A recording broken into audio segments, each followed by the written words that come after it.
Santo Domingo celebramos el domingo del juicio final. En efecto, avanza la precuaresma con toda su pedagogía, por el cual la Iglesia nos va enseñando primero a hacer una introspección, un análisis de nuestro propio corazón, luego también a conocer las distintas, digamos así, herramientas que tendremos en especial en disposición a la gran Cuaresma que comenzará después del próximo domingo, y nos va educando, nos va proponiendo todos estos elementos para que vayamos creciendo en el Señor, para que vayamos creciendo, no solamente envejeciendo, desgastándonos, o podemos decir, volviéndonos veteranos de las cosas de este mundo, sino que vayamos creciendo en sabiduría y en ciencia con respecto a las cosas de Dios, de manera que el tiempo no pase en vano, sino que corra a nuestro favor, que sea ocasión para que podamos estar bien pertrechados, bien armados, no solamente en los venideros ejercicios de la Santa Cuaresma, sino en toda ocasión. Pues, así como el acto de la fe puede reducirse a un Señor, ten piedad, a un Señor Jesucristo, Hijo de Dios, ten piedad de mi pecador. Uno confiesa que el Señor es Dios, es Jesús, y que tenga piedad de nosotros. Esto no lo podemos decir si Él nos instruye con fe y con temor de Dios, que de hecho como la Iglesia nos muestra cómo acercarnos al cuerpo de Cristo. La fe es el inicio de la vida divina, el temor de Dios es el sustrato en el cual esa fe puede arraigar. Si no, la semilla permanece sin referencias. El temor de Dios nos permite, digamos así, dar la posición en la cual nos encontramos frente a Dios y las verdaderas necesidades que tenemos. No confundirlas con las ideas superfluas que tenemos sobre la vida, sino que el Espíritu Santo busca instruirnos en cuanto estamos dispuestos en qué consiste el verdadero bien, cómo alcanzar la salvación.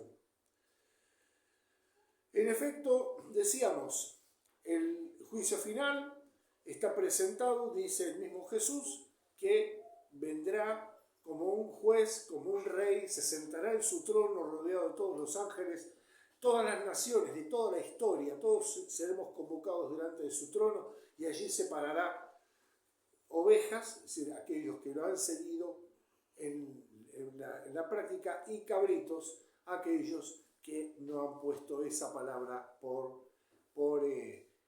obra. Vemos que cuando se interroga tanto a unos como a otros, se refieren a Cristo de un modo amistoso. Señor, ¿cuándo he hecho esto? ¿Cuándo no he hecho aquello? Para perdernos no necesitamos ser un enemigo declarado de Cristo. Sencillamente es perseverar siendo ajenos a su amor. Y su amor o nos engarza por el corazón, o queda como una obra puramente exterior. Por eso, cuando hablamos del corazón, no hablamos puramente de sentimientos, de hacer las cosas cuando yo lo siento, cuando me parecen o me producen placer, sino que el corazón es el espacio, digamos así, es la referencia física del espíritu, que es de por sí un abismo. Es aquello que nos hace personas, que nos hace imagen de Dios. Por eso en el bautismo somos hechos hijos de Dios, porque tenemos su imagen. Lo que hace la gracia de Dios, lo que hace Cristo al realizar toda su encarnación, vida, pasión, muerte y resurrección, es volver nuestra imagen a su estado original. Por esto, la vida cristiana se nos presenta como una serie de instancias, de pruebas, de caminos, de derroteros, en los cuales, en este particular, como decíamos, el desarrollo de la precuaresma va mostrando estos distintos rostros de la misericordia, del arrepentimiento, de la generosidad. ¿Dónde está parado aquel que es alcanzado por Dios? ¿Y dónde está parado aquel que se cae fuera de la gracia? Lo hemos visto con aquel que decía, te doy gracias porque no soy como ese que está en el fondo, te doy todo el diezmo de lo que tengo, y así, así. Y dice el Señor, el que estaba en el fondo y no se atrevía a levantar la vista, ese volvió a su casa justificado. Por otra parte, después vemos que en el fariseo y el publicano encontramos que el hermano que se porta bien y hace las cosas correctamente termina perdiéndose la gracia de la transformación que solo Dios puede hacer. Y es ahí porque ocurre algo que es muy peligroso para nosotros y que es el segundo obstáculo que tenemos que rehuir. En primer lugar, es rehuir la religión exterior como prueba que nos posiciona frente a los demás. La religión exterior es una consecuencia de lo que pasa dentro de mi corazón. Es decir, no me hago la señal de la cruz para que me vean los demás. Me hago la señal de la cruz cuando paso por la iglesia porque es un fruto de la fe en Cristo que está ahí presente. De esa manera permito que sea transparente algo que puso Dios. Luego encontramos el otro problema, que es el del hijo pródigo. El hijo pródigo obró mal, claro que obró mal, porque consideró muerto a su padre para poder heredar. Actuó como si su padre hubiese muerto. Y sus obras, siendo de muerte, al matar a su padre, lo quedó vacío de absolutamente todo. Sin embargo, volviendo, se vuelve a encontrar de vuelta con esa gracia de la filiación. Es el padre el que lo declara hijo. Es el padre el que dice un hijo estaba muerto y ha vuelto a la vida. Y es el amor del padre el que transforma a ese digno de toda reprobación, pero el que ahora está revestido de la gracia como nosotros. Digno de reprobación, pero revestido de la gracia. Perdonados porque somos transformados. Ahora, ¿qué pasa? El hijo mayor, al quedar como único poseedor, termina considerando al padre una posesión suya. Y es ahí que lo defiende como una cosa. No ve que el padre es la fuente de ese amor y de esa posesión, sino que una vez que queda como único heredero, considera a su padre una cosa que le pertenece. Y ese es el tropiezo de la persona religiosa que cree que es dueña de su parroquia, que es dueña de su silla, que es dueña de su armario, es dueño de su puesto, es dueño de su función, es dueño de su sacerdote, es dueño, sí, porque no está como esos otros pródigos que no vienen nunca a misa. Yo siempre estoy acá, por lo tanto esta baldosa es mía, por lo tanto no sé de nada sin preguntarme a mí. Y transformamos a Dios en una cosa, con lo cual es imposible. Y tropezamos con una obra buena, pero no echen atención a Dios. Por eso es algo que tenemos que recordar especialmente. Hoy nos encontramos con estas obras buenas hechas en la carne de Dios, en la vida de los demás. Esa gran y tremenda sorpresa que ese que me pedía era Dios y ese que necesitaba era Dios. Pero claro, nosotros naturalmente tenemos un clasificador de prójimos, un prójimómetro, en el cual en el prójimómetro hay gente que ya no tiene arreglo, gente que no vale la pena, gente que no tiene sentido, gente de que ya está, ya fue. Tenemos un prójimómetro. Y ese prójimómetro siempre corre en beneficio nuestro, de nuestra comodidad, no de nuestra fe. Por eso, una cosa es que discernamos de que hay alguien que pide y uno le da porque está necesitado, sea de lo que fuere. Y da lo mismo si es agua, si es un colchón, si es unos billetes, si es una oreja, si es una atención, un trabajo, da lo mismo. El asunto es dónde estoy parado yo cuando estoy siendo rostro de Dios y mano de Dios que toca a Dios que me está esperando en esa carne, en esa vida. ¿Soy yo la medida de las cosas? ¿Soy yo la medida de los que se portaron bien y los que se portaron mal? Una cosa es distinguir el bien del mal y otra cosa es creernos que somos jueces de vivos y muertos. No. Como dicen los padres, no juzgues y te salvarás. ¿Esto qué significa? ¿Que hemos de considerar al que tiene un buen comportamiento igual junto con el que tiene mal comportamiento? No. Significa que no somos nosotros los que estamos para separar al otro, para dejarlo de manos vacías, sino que hemos de desarrollar una especial afición una vez que hacemos un examen de conciencia, ya que somos tan desnudos de obras y tan pobres frente a Dios, solamente, digamos así, podemos apelar a un gran atajo. Y ese atajo es acogerse a encontrárnoslo en alguno de nuestros pobres, de nuestros hermanos, y otra sabiendo que el corazón que no juzga será suavemente tratado. Entonces, digamos acá, nosotros ya no solo nos afiliamos a una moratoria, sino que directamente nos ponemos en esa fila de necesitados y aspiramos a ser bendecidos por aquellos que oren por nosotros, que se apiaden de nosotros. Porque lo que el hombre no ve, eso es lo que ve Dios. Y cuando podemos considerarnos realmente nada y vacío frente a Dios, es cuando dejamos de querer defendernos, de querer estar por encima de los demás. Y nos damos cuenta que la posición más ventajosa está justamente en aceptar nuestra desnudez, nuestra incapacidad y ponernos a la vera de Dios.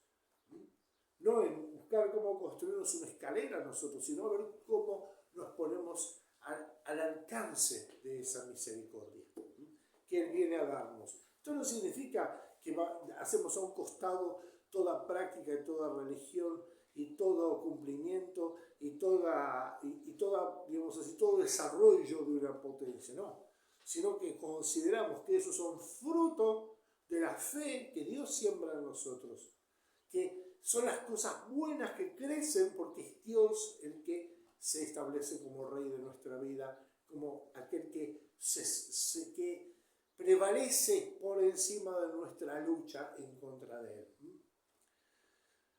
Ahora bien, miramos pues hacia el Domingo del Perdón, que es la manera en la cual concluye la precuaresma. Por lo tanto, es un trabajo muy arduo en pensar qué cosas le debemos a los demás, en qué cosas están nuestros deudores, y ese trabajo no se hace sin cierta amargura y cierto dolor del corazón, porque uno ahí no solamente se obliga a ver, a recordar cosas difíciles en las cuales tiene que prevalecer el perdón, sino que también uno tiene que ser cribado por eso mismo, en lo cual nos encontramos que muchos de nuestros buenos pretextos no fueron más que cosas malas. Y muchas cosas que nosotros defendemos, cuando las hacemos nosotros, no las toleramos en los demás. Por eso nos apresuramos a esta suerte de oferta de gracia y de salvación, esta abundancia sobrecogedora que Dios pone, este río de misericordia que brota de su costado. Pues pedimos que venga, que nos alcance, que enternezca nuestro corazón y nuestras entrañas, que nos permita al menos exclamar con temor de Dios: Señor, ten piedad, porque la fe con la cual sabemos que Dios nos va a rescatar es también aquel grito con el cual nos vamos creciendo en esa experiencia de necesidad de rescate, de necesidad de ayuda. No estamos ya interesados en demostrarle a Dios que podemos sin Él, sino que reconocemos que es la fuente de toda bondad, de toda perfección, de toda vida. No hacemos luego una cuaresma porque sí, sino que nos ayuda a trabajar sobre aquello que comenzamos a discernir, que vamos descubriendo qué es lo que vamos a trabajar en nuestro corazón. Que haremos esa entrada en nuestro corazón, pero para pedir también y para bregar para que ese amor de Dios alcance a otros. Un modo de asegurarse esa gracia que va a sobrenadar sobre nuestros pecados, nuestro arrepentimiento, nuestras pequeñeces, es procurar que ese amor de Dios que ha tocado mi corazón alcance al hermano que está a un costado. Cuando tomo las perlas, una perla es algo muy valioso, como nuestra alma es una perla, pero es muy fácil de que se pierda al ser tan lisa, al ser tan pequeña. Y con una lesna se puede hacer perforarla, y de esa manera puede pasar un hilo que la pueda retener. Entonces, hay dos cosas que tienen que pasar en la perla de nuestro corazón. Primero, ser atravesado por el amor de Dios en la cruz. Y eso significará que ese amor de Dios que entra en mi corazón solamente me asegurará al cuello de Dios una vez que haya atravesado la perla que sigue. cuando yo me aseguro que el amor de Dios llegue hasta el otro corazón, también me obtengo un lugar en el trono de Dios. Quien salva un alma predestina la suya, dice la vieja sentencia. Y en esto hemos de considerar en un tiempo en el cual pedimos a Dios que su pueblo vuelva a Él, que se deshaga de las malas obras que ha practicado tantos años. No podemos permanecer impasibles siendo parte de una iglesia y de una patria en la cual cada vez nacen menos niños, en la cual el lugar más peligroso para una criatura se ha transformado en el vientre de su madre, donde los mismos cristianos ni siquiera se inquietan en cambiar esa situación, donde las mismas familias ni siquiera buena parte se ocupan de cultivar el amor, sino que viven dejados a su propia indolencia. Un pueblo que está alejado en su absoluta mayor parte del culto al Dios verdadero. Y no me vengan con que desde casa les alcanza con lo que hacen. Porque cuando el fútbol les gusta, no se lo pierden el partido y pueden, si necesitan vender algo, van hasta el mismo ver el fútbol. Entonces, este pueblo necesita salvación, pero necesita en primer lugar poner a Dios en el lugar que corresponde, dejar de blasfemar, dejar de contentarse en sus propias pasiones y recibir al Señor, al único Señor Jesucristo, en los términos del Señor Jesucristo, que es: carga tu cruz y camina detrás de mí.